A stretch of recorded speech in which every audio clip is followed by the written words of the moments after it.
To run that offensive, the Israelis brought in General Moshe Dayan as Minister of Defense. An underground fighter during the War of Liberation, he had proved a daring battalion commander who established the ruthless fighting spirit that typified Israeli operations. A brilliant strategist, he was the architect of a stunning victory. The Egyptian leader, Gamal Abd al-Nasser, was the driving force who brought on the war, but he consistently underestimated Israeli strength and commitment while exaggerating Egypt's strength in a manner that proved fatal as he failed to foresee the tactics that would be employed against him. Jordan's King Hussein was Egypt's reluctant ally, afraid of being the odd man out among the Arab nations. He led the most effective Arab army, but was deceived by his allies, losing half his kingdom as he was abandoned by Iraq and Syria. Hafiz al-Assad was the Syrian defense minister who saw his air force destroyed on the ground as he delayed opening a third front. His failure to help Jordan was bitterly resented by King Hussein.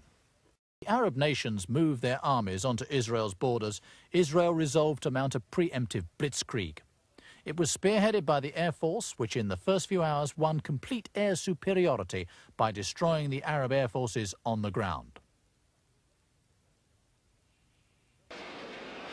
In the first wave, French built Mystère fighter bombers.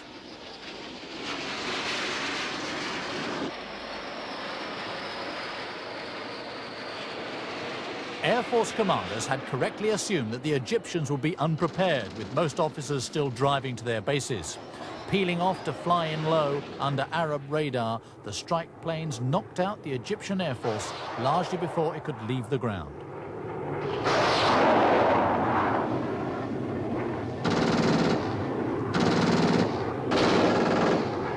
With command of the skies, Israeli armour mounted a complex series of lightning strikes, notably on Abu Agela and other key Egyptian fortified towns in northern Sinai and Gaza. A series of battles took them west to Bir Gafgafka and south to break the blockade of Tehran and complete the encirclement of the Egyptian divisions at Nakle. Monday, June the 5th, 1967, and the Israelis prepared to launch their singularly devastating offensive across the Egyptian border. Here, in the desert wastes, 3 Israeli divisions had gathered to face 7 Egyptian divisions, a force nearly 3 times larger and with at least double the number of tanks.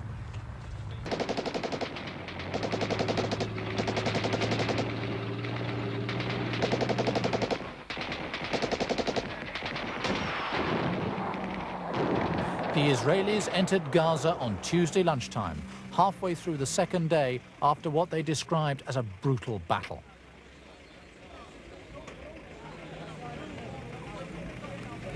But the pause, like the welcome, would be short-lived.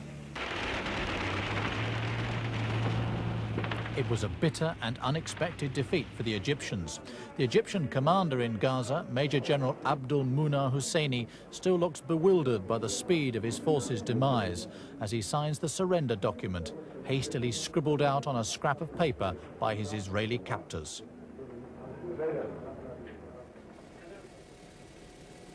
Further west, Wessex helicopters brought in paratroopers by night to outflank Egyptian strongpoints in the most important battle of the Sinai theatre for Abu Agela. Abu Agela fell at lunchtime on the second day after what was probably the most complicated battle of all the Arab-Israeli wars. By Wednesday, Egyptian forces were fleeing for safety beyond the Suez Canal.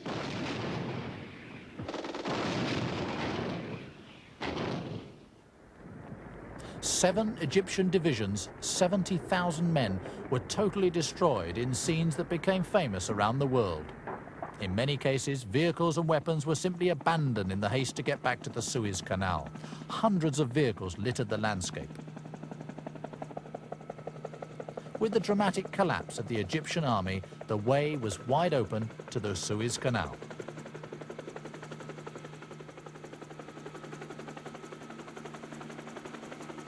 In front of them, fewer than 100 of the Egyptians' 1,000 tanks managed to cross the canal to safety.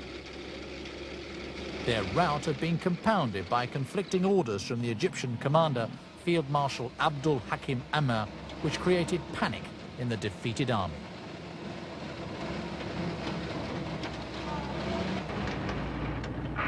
The strategic rail bridge over the canal was reached on the fourth afternoon.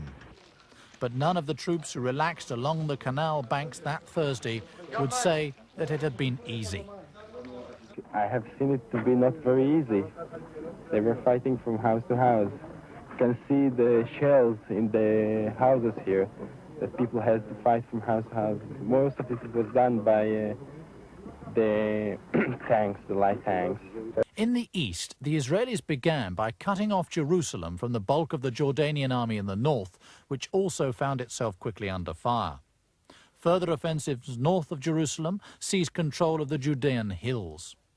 Within 3 days, most major centres west of the Jordan were in Israeli hands, including the ancient cities of Jericho and Bethlehem. The battle for Nablus was typical of the Jordanian front. It was largely an urban affair, fought over the streets and buildings of cities and towns with deep religious connotations for Jews, Muslims and Christians alike.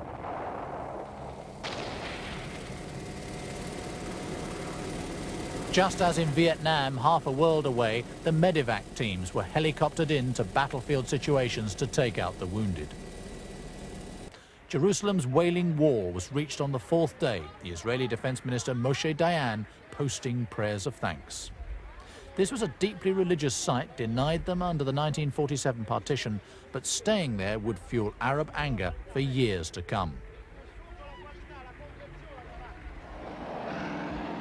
The battles for control of what is now known as the West Bank flowed through buildings and fortified positions honeycombed with complex reinforced defences.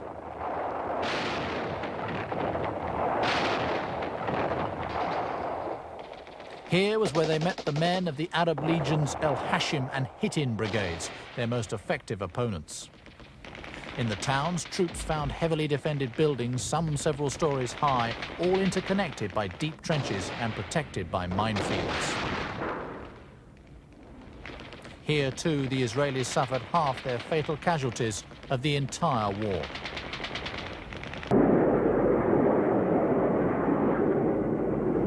Once again, it was the potent firepower of the Israeli Air Force that broke the threatened deadlock, as an emotional King Hussein acknowledged in defeat.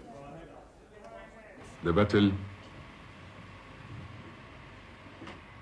was waged against us mainly from the air, almost exclusively from the air, with such overwhelming strength and continued sustained